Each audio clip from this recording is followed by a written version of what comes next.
What the fuck? Is this allowed? What the fuck? Is that allowed? Stop. You're still terrifying me with your PDA, and maybe I'm jealous. I probably am, but that's not the point. She's just a bitter single lady. I'm having a love surge right now, and he's gonna wrap around me and shake with the electricity. Go with that cat. If you're a happy couple, obviously I cannot clock you for it. But I draw the line at posts on Instagram and, oh, happy National Boyfriend Day. Did you notice that there's really not that many stories on National Girlfriend Day?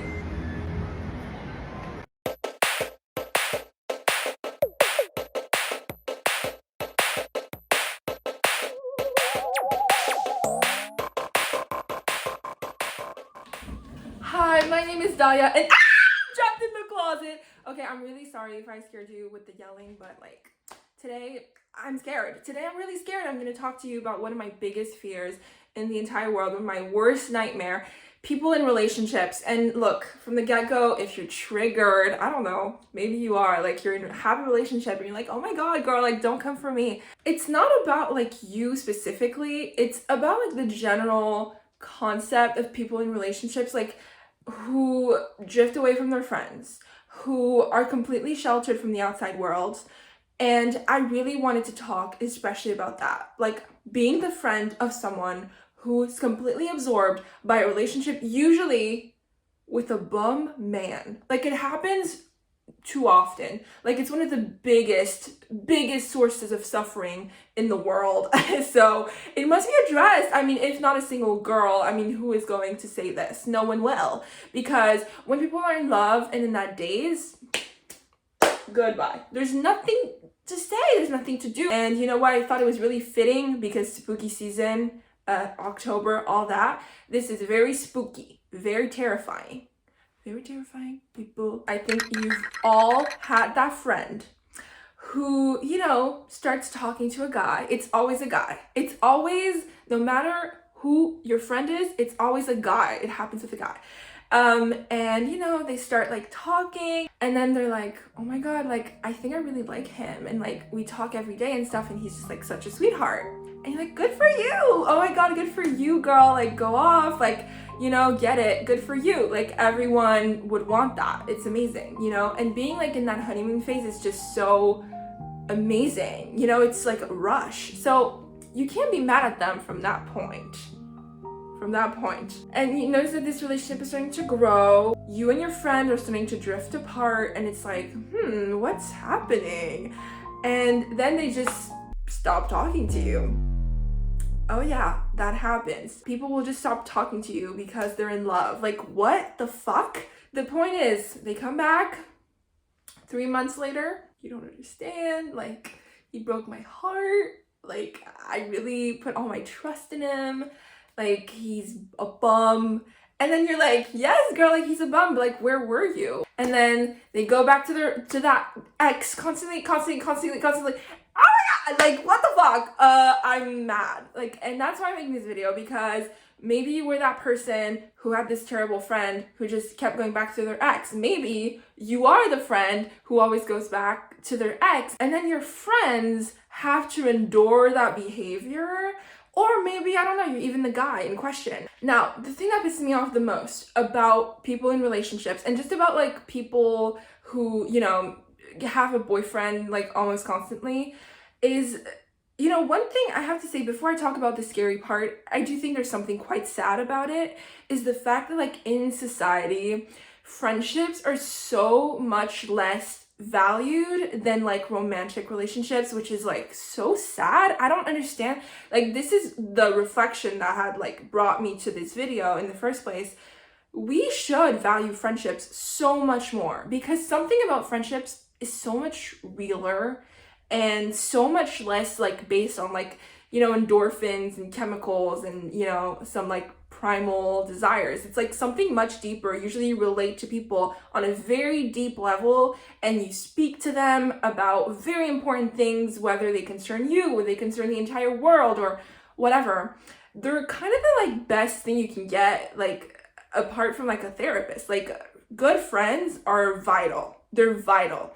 And instead, when you grow up and you, I don't know, you watch Disney or whatever, what's valued is not the power of friendship, although, you know, I know it's cheesy, but there is quite a lot of power in friendships. Instead, it's the, you know, the quest for the Prince Charming, the quest for the love of your life, it's the quest for your soulmate. So many people believe in the concept of soulmate, so I don't want to clock that. Honestly, I don't really know what I think, but I don't really believe in soulmates. I just think people get along, and sometimes they get along enough for like a long-term relationship, and they have similar aspirations, and that's how they end up living together forever. And then what happens? People get into relationships and they're like in this little island of theirs, and they have like deleted everything from their past lives, and then they feel completely disoriented, you know, when the relationship is over, or just at some point in the relationship where it's like, okay, now I have to go back to my normal life while I have this boyfriend, like whatever, it's just I have a boyfriend or I have a girlfriend, you know, like that's just a part of my life. But you still need friends, you still need like legitimate company, you still need someone you can actually laugh with, you know, like you didn't build like common hobbies and interests like with your boyfriend or girlfriend. I hope not. I hope you have an actual like group of friends.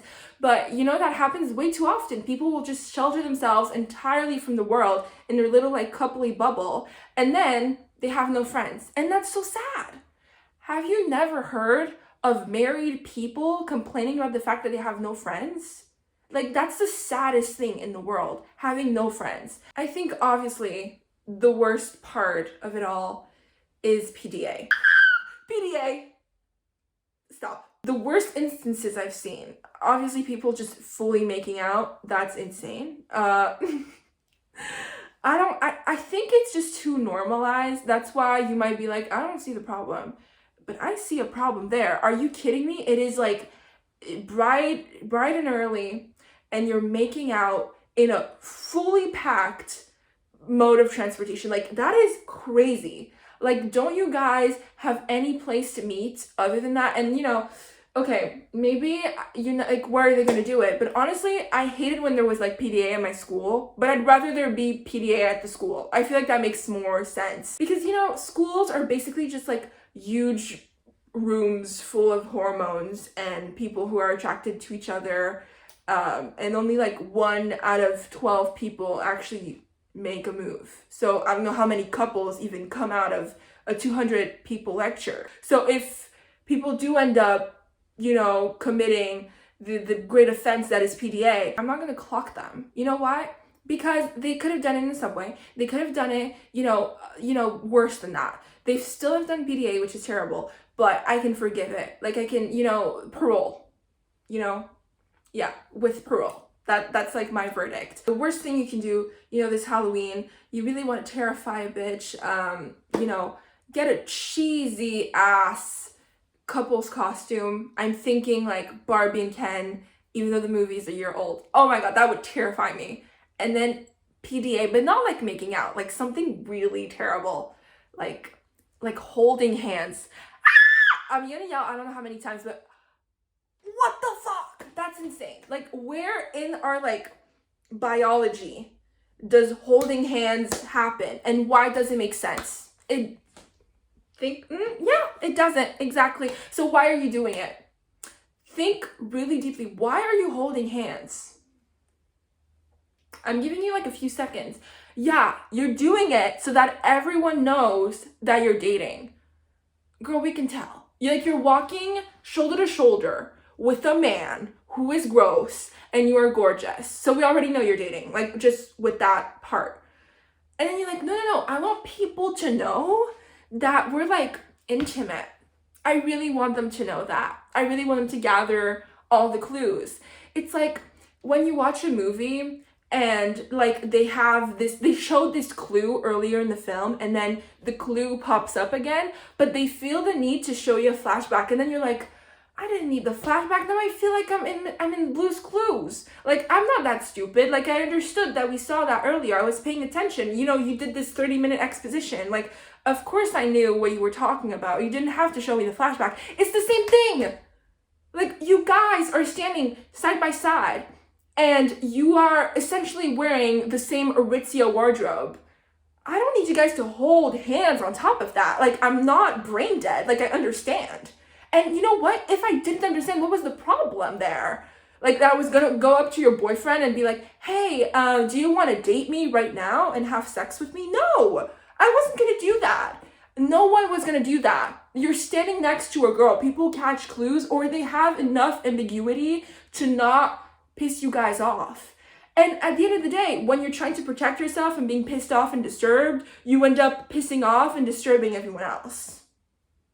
You will never catch me holding hands with anyone except a child that is lost and that I have to bring back to a foster home. That is the only circumstance. Or, I don't know, helping a blind person walk the streets. That would be a warranted, let me hold your hand, sir. Let me help you walk across the street. That is warranted. However, a bum, why? That does not happen. That is not biologically intuitive to anyone. And I know if you got used to it, you got used to it. Just don't blame it on biology. Biology, Mother Nature, the primitive soup, they had nothing to do with your hand holding and all the other PDA you can come up with. But at the end of the day, if you're in a healthy relationship and your only vice as a relationship is to hold hands in public and just be overall cringy in public, I still can't clock you. I mean, you're in a healthy relationship, you're happy, you've been together for I don't know how long. I can't really clock you, but I can't clock people who are in really unhealthy, toxic, relationships, couples, and that are doing all these things to overcompensate the fact that they hate each other, and they do things you just want to you really want to disappear into a cloud of smoke whenever you see a couple doing things like this in public. You're still terrifying me with your PDA, and maybe I'm jealous. I probably am, but that's not the point of the video. The point is still have some decency, have some modesty. How about that? Thank you. That's, my message for today. And tell me about it. If you're in a relationship, are you gross? Are you gross? Comment down below. Do you become a whole new person? Or do you still manage to be decent and an all-around good person? I would love to know. Okay, well, let's get really quickly to closet pics. Today, obviously, I'm sporting Queen of Hearts moment. I really wanted to do Tim Burton creepy ass, no contrast in the face kind of thing, because I think some of the Queen of Hearts costume are too cute, and I don't think I could pull it off as good as some of the girls on Pinterest do. So I just, have some really intense blue eyeshadow and some really intense red lipstick with a really pale complexion happening. So yeah.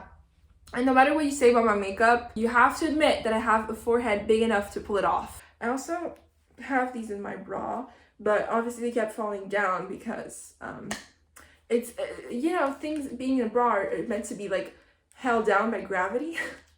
So yeah, what I really like about the Queen of Hearts is how she's supposed to, I guess, represent love, but she completely flips the script and she just hates people and she just wants to chop their heads off. And that's something I can really appreciate, and I found actually in her costume some kind of something that fit with today's theme. She's just insane. And I thought she was I know she's a very popular costume every year. She's really simple to do, so I would say if you're looking for a costume, just do it.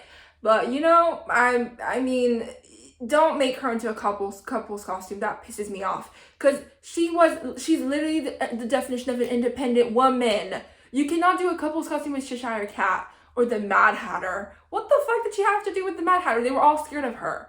That nothing. Okay, so leave my girl out of it. So I'm just warning you. If you intend on doing that costume, I'm stopping you now. Halloween Fashion Police, you are arrested for even thinking about it.